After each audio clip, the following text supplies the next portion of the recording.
கேள்வி பார்வையாளருக்கு வணக்கம். இந்த நேர்காணலில் நாம் சந்திக்க இருக்கும் சிறப்பு விருந்தினர் அண்ணா திராவிட மக்கள் முன்னேற்ற கழகத்தின் பொதுச் செயலாளர் வழக்கறிஞர் பசும்பொன் பாண்டியன் சார். வணக்கம். வணக்கம். பாஜக கூட்டணி தான் நாங்கள் தற்போதும் தொடர்றோம், நயினாரோட தொடர்ந்து நாங்கள் பேசிக்கிட்டு இருக்கோம்னு அண்மையில் ஓபிஎஸ் அவர்கள் பேசியிருக்காங்க. கூடுதலாக பார்த்தோம்னா ஓபிஎஸ் அணியை இணைக்காமல் அதிமுக வெற்றி பெற முடியாதுன்ற ஒரு கருத்தை வைத்திலிங்க வச்சிருக்காங்க. இதற்கிடையே பார்த்தோம்னா எடப்பாடி பழனிசாமி ஓபிஎஸ் அணியை சேர்க்கும் பதில் அவர் என்ன முடிவு எடுப்பான்ற மாதிரியான ஒரு கருத்து தற்போது எழுந்துள்ளது. இந்த சம்பவத்தை நீங்கள் எப்படி பார்க்குறீங்க? முன்னாள் அமைச்சர் வைத்திலிங்கம் அவர்கள் ஒரு கருத்தை சொல்லியிருக்கிறார்.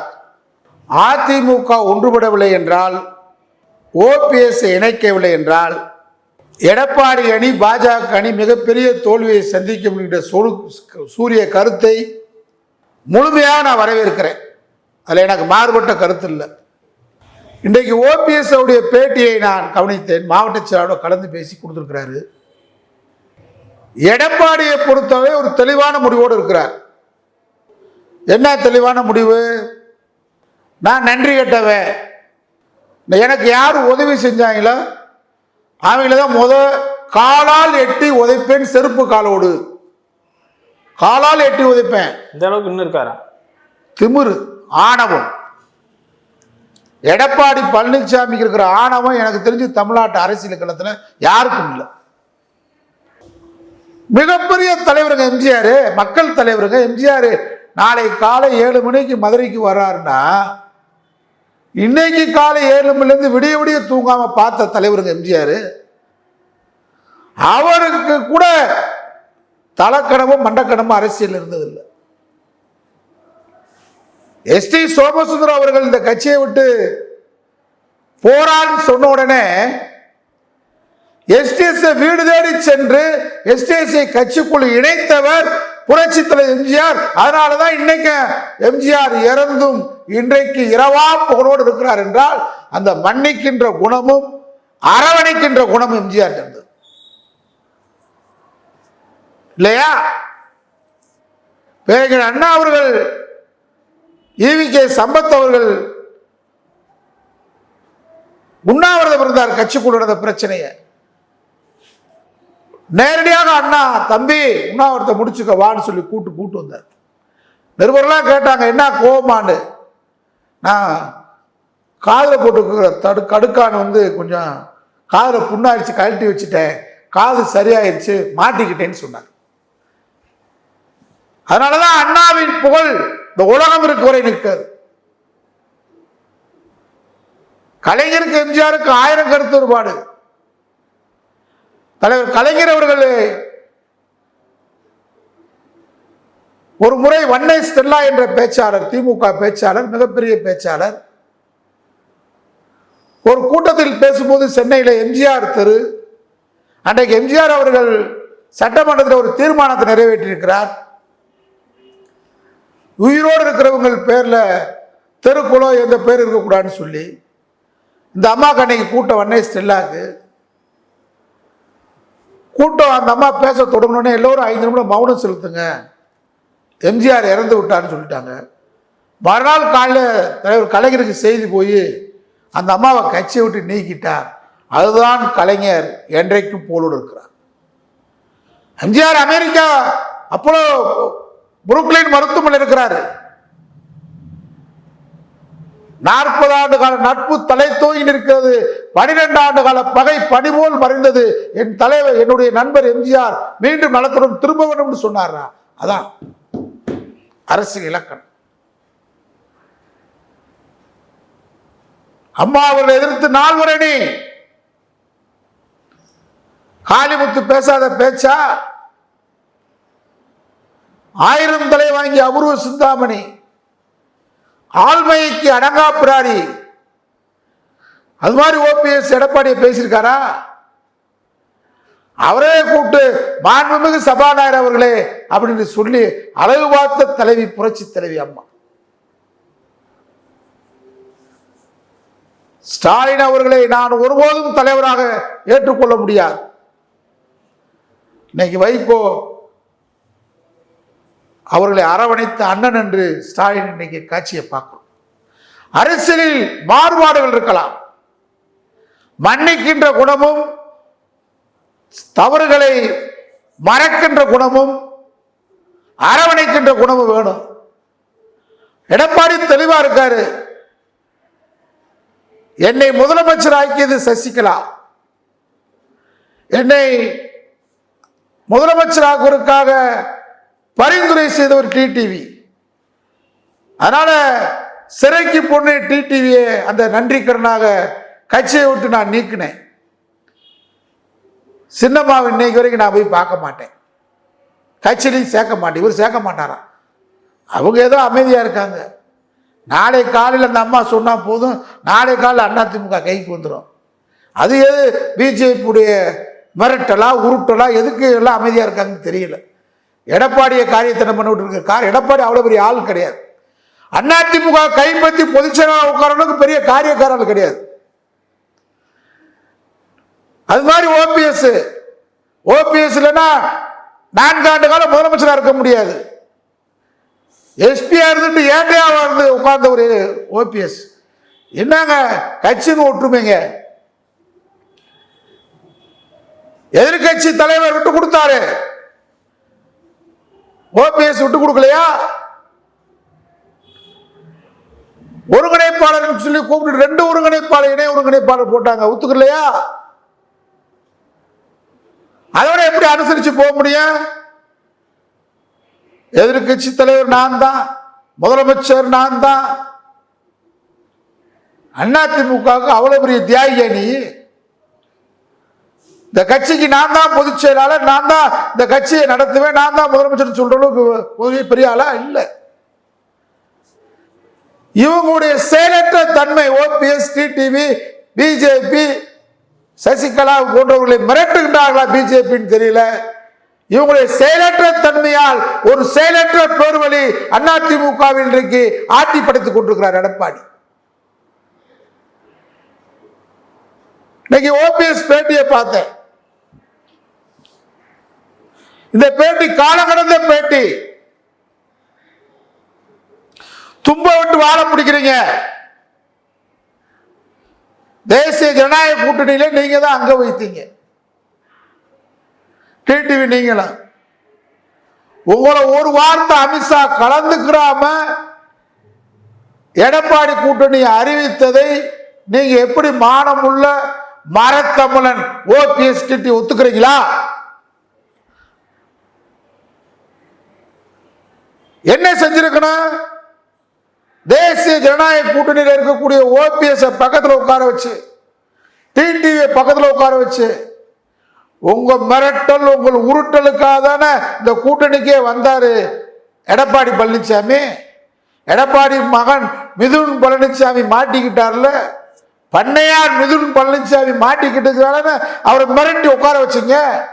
அதே மாதிரி அதிமுகவை ஒற்றுமைப்படுத்த வேண்டும். உங்க வார்த்தையை, உங்க உருட்டல் மிரட்டல் கூட்டணி கலைத்த அதே மிரட்டலை நீங்க அதிமுகவை ஒற்றுமைப்படுத்துங்க. ஓபிஎஸ் கட்சிக்குள்ள இருப்பாரு, ஓபிஎஸ் டிடிவி கட்சிக்குள்ள இருப்பாரு, சசிகலா கட்சிக்குள்ள இருப்பாங்க அப்படின்னு உங்களால ஏன் சொல்ல முடியல? அதிமுக பிளவுபட்டு கிடைக்க வேண்டும் என்பதுதான் பாஜக விருப்பம்.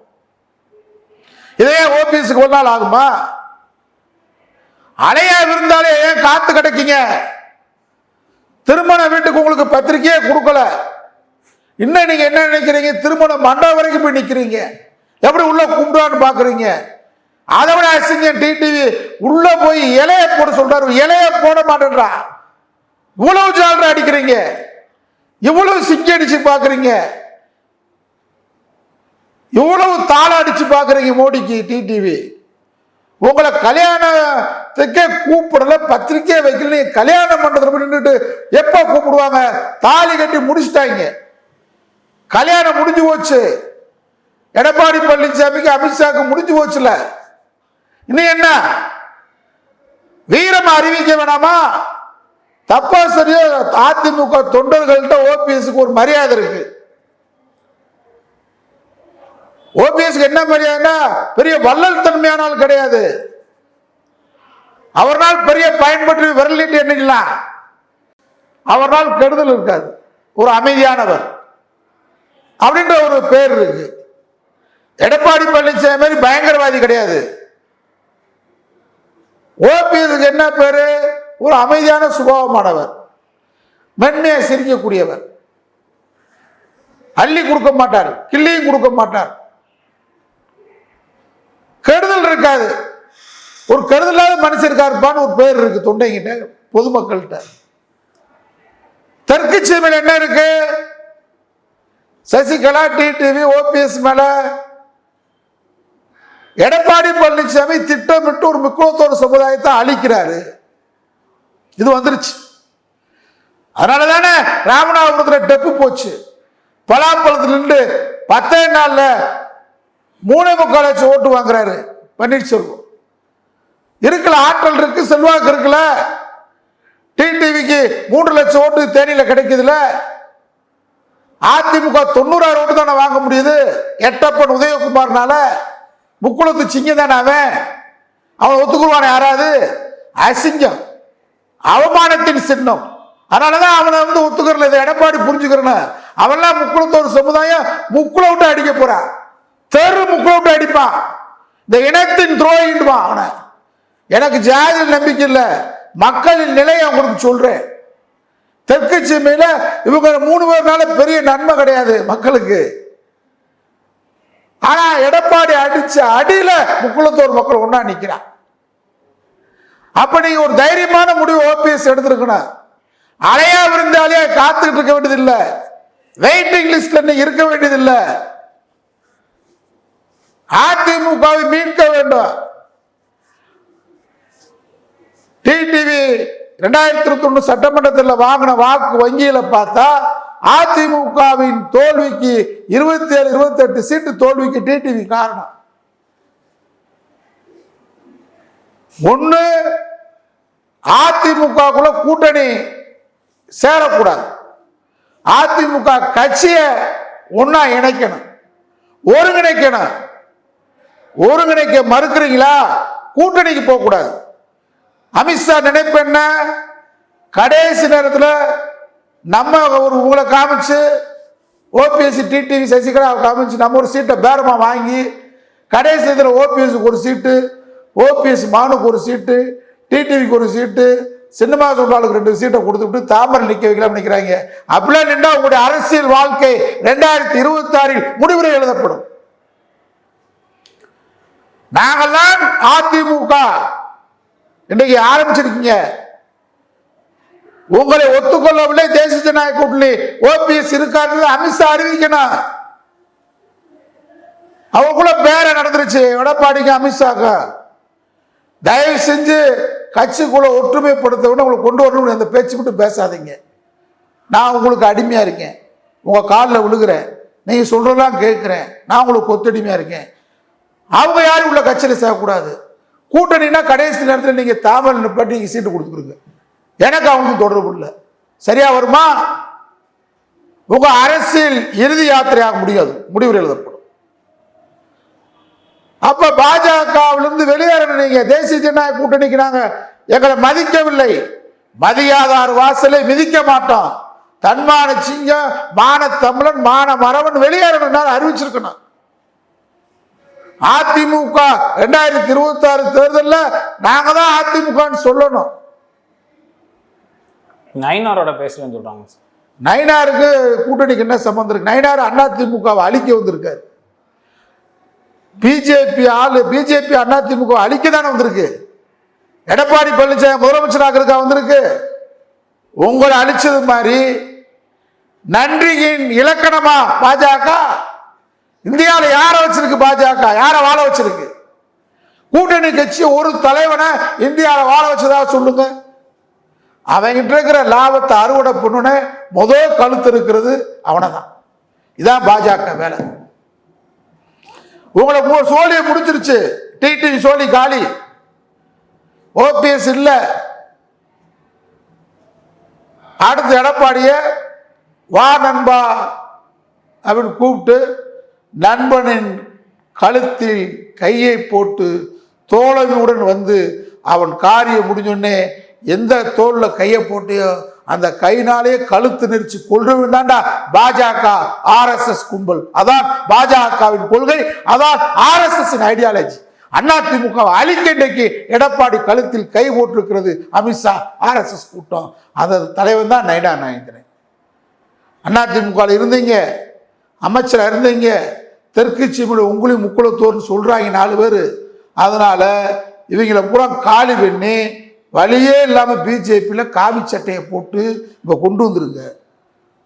நயவஞ்சகமாக பேசி பாஜகவில் அடைக்கலம் தேட வேண்டும் இவர்கள். ஏன்னா இவர்கள் கொள்ளையடித்தது பூரா என் கையில் இருக்குது, மிரட்டி கொண்டு வந்துருன்றதுக்கு திட்டம்தான் நயனா நாயேந்திரன்.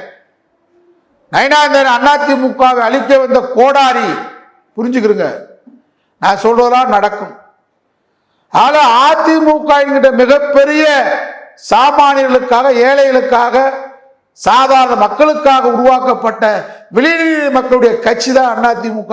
அந்த அதிமுகவை காப்பாற்ற வேண்டும் என்றால் தன்மானத்துடன், வீரத்துடன், பாஜக கூட்டணி இல்லாத அதிமுக பாஜக கூட்டணியும் எடப்பாடியும் இந்த தேர்தலில் வீழ்த்த வேண்டும் என்ற வீரியத்தோடு வெளியே வர வேண்டும். ஓபிஎஸ், சசிகலா, டிடி. நன்றி சார். நன்றி.